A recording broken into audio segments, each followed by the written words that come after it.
the banded deadlift and RDL.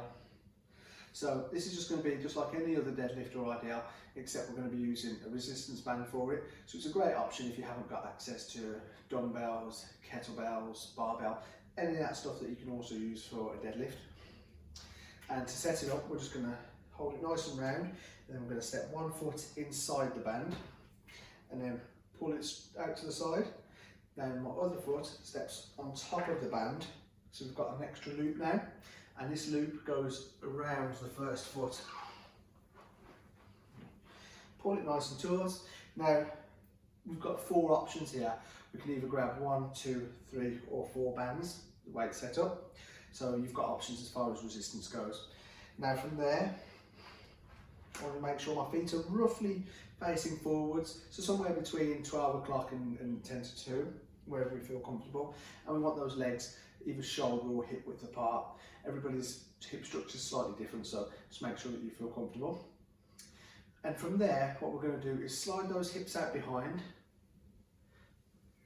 slight bend in the knees for the deadlift, and stand. And again, so this is just with 1 band. We can make it a little bit tougher by grabbing 2, slide those hips forwards. So it's all about, even though we're bending the knees here, we're still sliding the hips forwards and backwards, and that's a deadlift. Now for the RDL version, it's the same thing, except for we keep those legs more or less straight, maybe a very, very slight bend in the knee. And again, it's even more about sliding those hips behind and then sliding them forwards. So we don't want to go too far down here. You want to go to a point where you feel it pull a little bit in the hamstrings, in the back of the knee, that little bit of a bite, and then come back up. Because what I often find is when you get to the end of your hamstring mobility, so from here, this is as low as I can get now, this is as far as my flexibility will allow. If I want to get any lower than this, I'll just show you from the side. If I want to get any lower than this, I would have to then arch my back. And we don't really want that to get that extra depth. We want the chest out, shoulder blades bent, and up. So those are the key things to remember really.